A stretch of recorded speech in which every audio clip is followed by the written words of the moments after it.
Hello students, I hope आप सब खैरियत से होंगे। माई सेल्फ इजाज़ अहमद और आप देख रहे हैं फिजिक्स विद इजाज़ अहमद।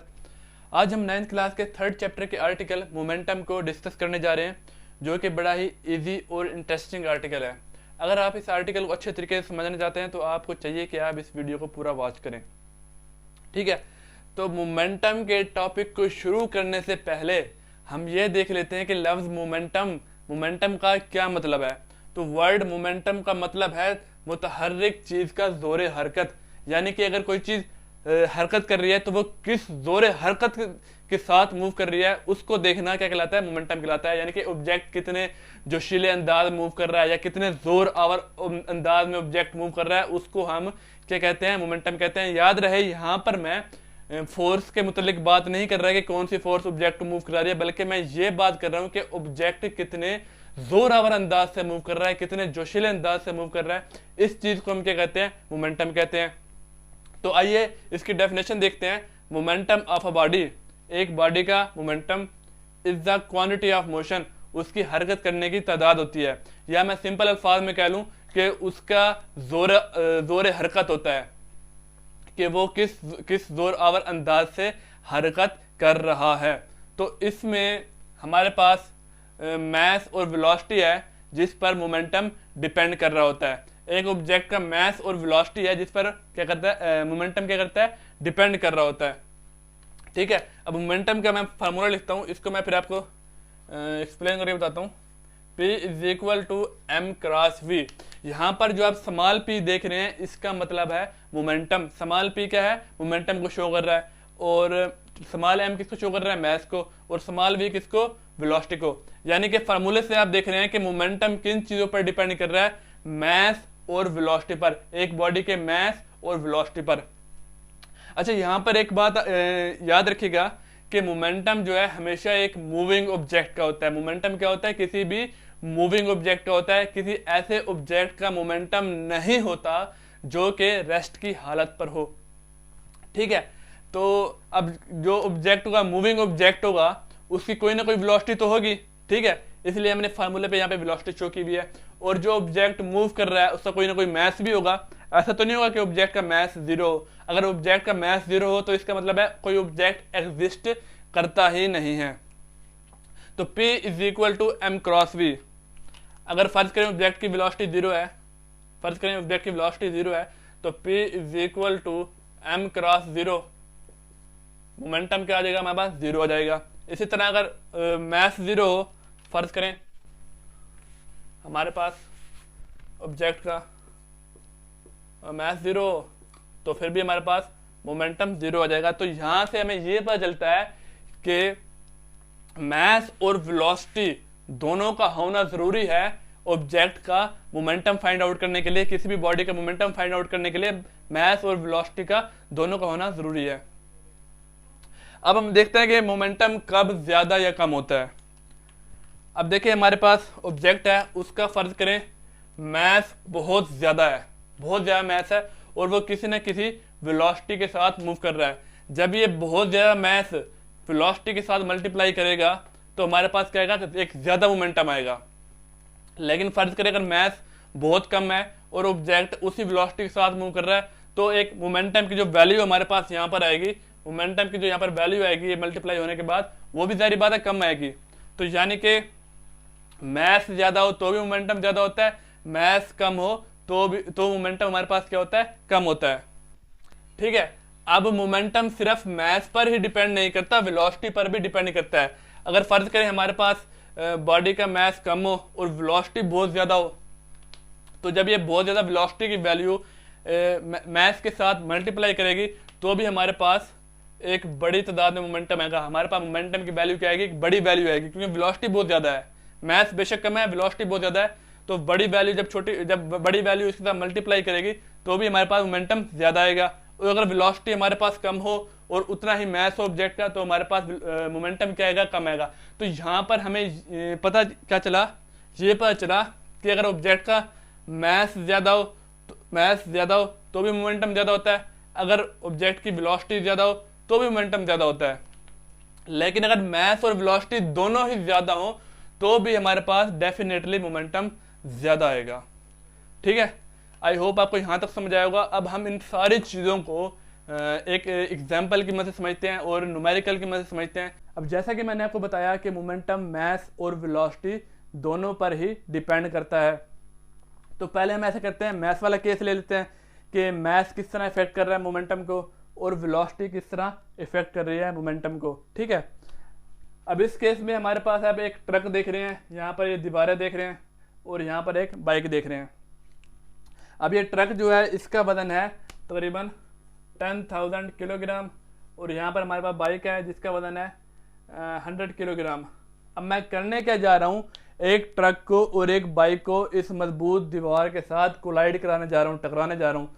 तो हमारा मकसद क्या है कि देखते हैं कि कौन सा ऑब्जेक्ट दीवार को तोड़ते हुए दूसरी साइड से बाहर निकल आता है। और मैंने यहाँ पे शर्त ये रखी है कि दोनों ऑब्जेक्ट सेम वेलोसिटी के साथ मूव करेंगे। बाइक जो है वो हमारे पास 72 किलोमीटर पर आवर के वेलोसिटी से मूव करेगी और ट्रक भी हमारे पास 72 किलोमीटर पर आवर की वेलोसिटी से मूव करेगा। 72 किलोमीटर पर आवर मैंने इसलिए लिया ताकि हम बाद में कैलकुलेशन करेंगे तो वहाँ पे हमें आसानी हो। ठीक है, अब ये दोनों सेम वेलोसिटी के साथ मूव करते हुए जाएंगे, उस दीवार से टकराएंगे, लेकिन इनका वजन जो है वो डिफरेंट है जबकि इनकी वेलोसिटी सेम होगी। अब आगे आप एक्सपेरिमेंट में ये देखेंगे कि जब ये दोनों दीवार के साथ टकराएंगे तो बाइक का क्या हाल होगा। बाइक का तो हो जाएगा कबाड़ा, लेकिन दीवार को कोई नुकसान नहीं होगा। लेकिन जब ये देव कामा ट्रक इस दीवार के साथ टकराएगा तो ये इजीली दीवार को तोड़ते हुए दूसरी साइड से निकल आएगा। तो ऐसा क्यों हुआ? ऐसा इसलिए हुआ क्योंकि ये ट्रक जो आप देख रहे हैं इसका मोमेंटम था बहुत ज़्यादा, जबकि इस बाइक का मोमेंटम बहुत कम था। अब ट्रक का मोमेंटम ज़्यादा क्यों था? क्योंकि इसका मास बहुत ज़्यादा था। और बाइक का मोमेंटम कम क्यों था? क्योंकि बाइक का मास बहुत कम था। अब इसको हम इस तरह प्रूव कर लेते हैं थ्योरेटिकली। यहाँ पर मास ट्रक का ले लेते हैं हम 10,000 किलोग्राम। ठीक है, बाइक का मास क्या था 100 किलोग्राम और इसकी वेलोसिटी हमारे पास क्या थी 72 किलोमीटर पर आवर। ठीक है, सेम थी वेलोसिटी। अगर मैं वेलोसिटी को मीटर पर सेकंड में लिखूं तो वो हमारे पास आ जाएगी 20 मीटर पर सेकंड।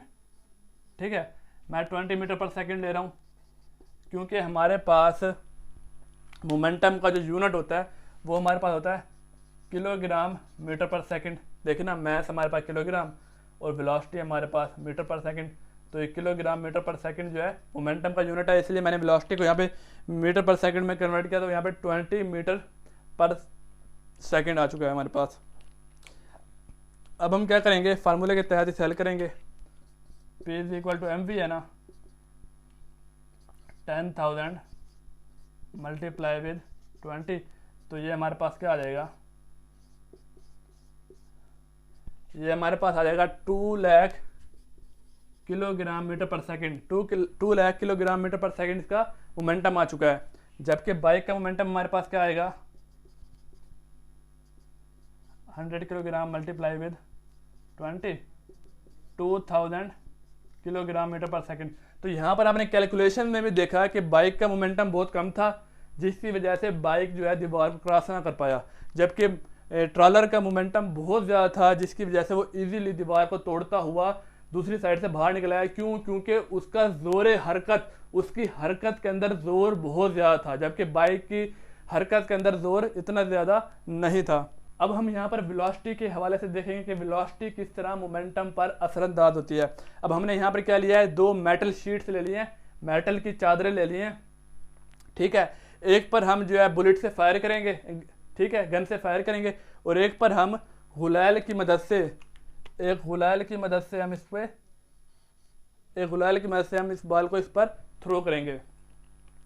अब दोनों का मास क्या है 10 किलोग्राम, इसका मास है 10 ग्राम और इसका मास है हमारे पास 10 ग्राम। लेकिन एक बुलेट की जो रफ्तार होती है वो तकरीबन 380 मीटर पर सेकंड होती है। बुलेट की जो वेलोसिटी होती है वो 380 मीटर पर सेकंड होती है, और ये बॉल जो है हमारे पास 10 ग्राम की, इसको जब हम गुलाल की मदद से फेंकेंगे तो ये हमारे पास तकरीबन 40 मीटर पर सेकंड होगी। तो यहाँ पर हमने क्या किया, मास को सेम रखा लेकिन वेलोसिटी को हमने चेंज कर दिया ताकि वेलोसिटी का हम इफेक्ट मालूम कर सके मोमेंटम पर।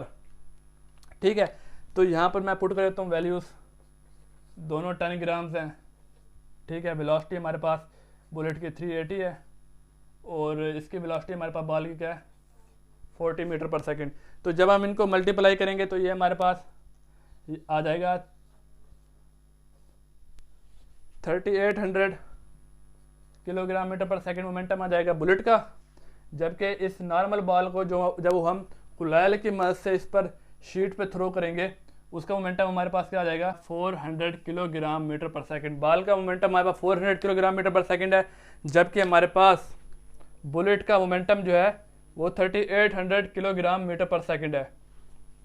ठीक है, और अब आप इन दोनों का मोमेंटम शीट पर भी ऑब्जर्व कर सकते हैं। जब बुलेट ने इस मेटल शीट को स्ट्राइक किया तो वो इसको फाड़ कर दूसरी साइड से निकल गई क्योंकि उसका मोमेंटम बहुत ज़्यादा था। जबकि जब बॉल इस शीट से टकराएगी तो वो इस शीट को फाड़ते हुए बाहर नहीं निकल सकती क्योंकि उसका मोमेंटम बहुत कम है। तो यहाँ पर मोमेंटम में वेरिएशन किस वजह से आ रहा है, सिर्फ और सिर्फ वेलोसिटी की वजह से, क्योंकि वेलोसिटी दोनों की मुख्तलिफ है। मुख्तलिफ वेलोसिटी होने की वजह से मोमेंटम भी मुख्तलिफ आ रहा है। तो इस तरह आज के लेक्चर में हमने देखा कि मैथ और वेलोसिटी इन दोनों पर ही मोमेंटम डिपेंड करता है। अगर मैथ और वेलोसिटी दोनों ही ज़्यादा हो, जैसा कि आप एक एरोप्लेन की मिसाल ले लें, उसका मैथ भी बहुत ज़्यादा होता है और वेलोसिटी भी बहुत ज़्यादा होती है, जिसकी वजह से उसका मोमेंटम भी बहुत ज़्यादा होता है। इसी तरह आप एक कराटे प्लेयर की मिसाल ले लें जो कि अपने हाथ को इस कदर तेज वेलोसिटी के साथ मूव करते हैं। हालांकि हाथ का मैथ इतना ज़्यादा नहीं होता, लेकिन वो इस कदर तेज वेलोसिटी के साथ हाथ को मूव करते हैं कि वो इजीली ईंटों को तोड़ लेते हैं और बर्फ़ की स्लेबों को तोड़ लेते हैं। क्यों? क्योंकि वो मोमेंटम बहुत ज़्यादा क्रिएट कर लेते हैं। तो आज के लेक्चर में हमने मोमेंटम के टॉपिक को बड़े इजी कंसेप्ट के साथ समझा। उम्मीद है कि आज का लेक्चर आपको समझ आया होगा, और अगर आपको ये वीडियो पसंद आई है तो इसको लाइक करें, चैनल को सब्सक्राइब करें। Thank you very much for